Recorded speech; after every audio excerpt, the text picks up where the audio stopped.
Welcome back to the Notary Podcast hosted by me, Daniel C. Lewis. And you're not going to want to miss this one this week because we're going to talk about the 4 relationships every notary entrepreneur should have. You're not going to want to miss this one. Cue the music.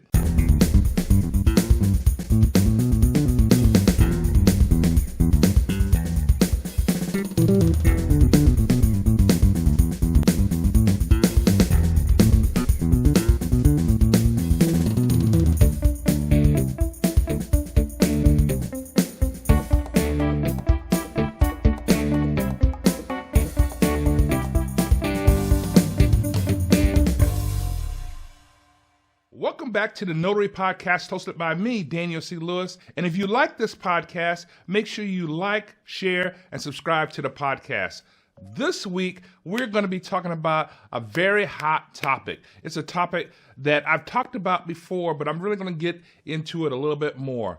And that topic is the 4 relationships you as a notary entrepreneur should be developing each and every year. Having these relationships will help your notary business be successful and very prosperous. The first relationship I want to talk about is that when you're a notary entrepreneur, I've been a notary entrepreneur myself since 2003. When I went to SCORE to develop a business plan, that's score.org. They are a free organization that helps you, or a low cost organization that will help you develop your business plan, which I highly recommend everybody writes a business plan. But there are 4 relationships that I highly recommend every notary entrepreneur develops if they're trying to be successful or even going full-time as a notary entrepreneur, even part-time. The first relationship you should develop as a notary entrepreneur is a relationship with your banker.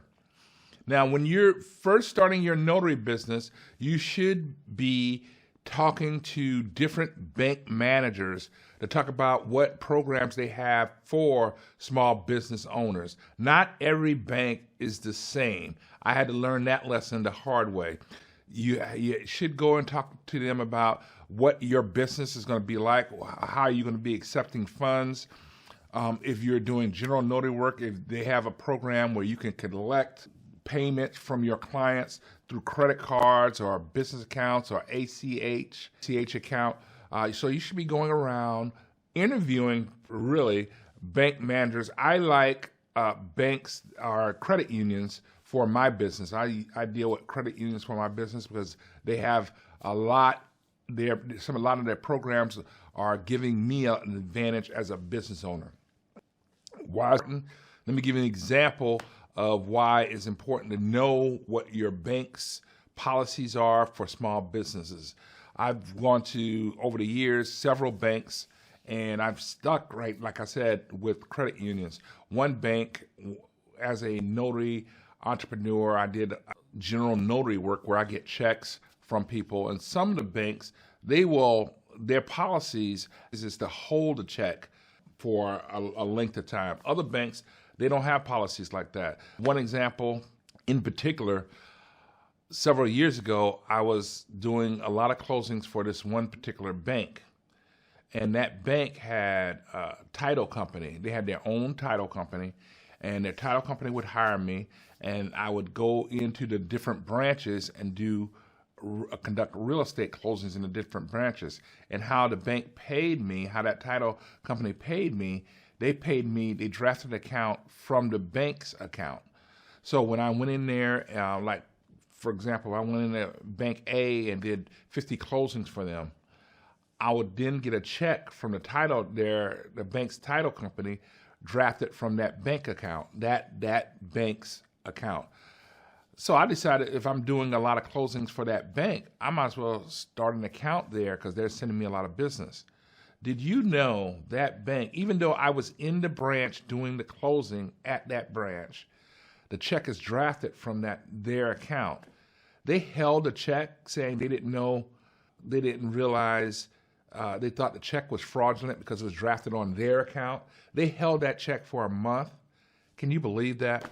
So you got to really check and develop a relationship with the banks, seeing what their policies are for your type of business. So first relationship you should develop is relationship with your bank branch manager after you interview several banks to see what's going to be the best bank to work with. The second relationship you should develop is with a CPA, somebody who understands taxes, somebody who understands how your business should be set up. You should be developing a relationship with a CPA that understands that. A lot of times notaries, when they first get into business, you have to do the same thing what you do with the bank branch managers. Interview CPAs to see if they have a good understanding of your business. I would also recommend, if you are going to notary meetups, notary networking meetings, usually at least in our meetups, we have a CPA that comes out and talks about strategies, tax strategies, and how you should structure your accounts, and how should you structure. If you have a CPA that dabbles in financial planning, that's great too, because they can tell you about all the things that you can have as a notary entrepreneur to build your retirement fund. So banker and CPA, if the banker dabbles in financial planning, that's another big win, because as a notary, you should definitely plan for events like conferences. If you're in a title producer's license state, paying for your title producers classes. If you're in a state that has a lot of notary criteria where you have to pay for notary continuing education, you have to budget for that. So these people, first a banker and a CPA, is two people that you want to deal with or you want to build a relationship with to help your business thrive. Hopefully this is resonating with you. The third person that you want to develop a relationship with is an insurance agent. Yes, an insurance agent. The reason why I say an insurance agent, like I said earlier, I've been a notary entrepreneur since 2003. In 2010, I was diagnosed with prostate cancer, and the treatment that my doctors wanted me to go through was going to put me on the shelf, meaning I couldn't leave the house. I had to undertake treatment, operation, which meant that I couldn't work for 4 months.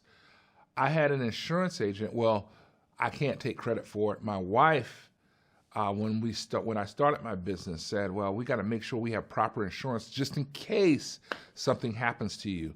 And she got me just in case insurance. It was an Aflac plan, and I would highly recommend you get an Aflac plan. It was an Aflac plan as a cancer insurance. Once I got the diagnosis, I had to make a claim on that claim, and I made a claim that morning.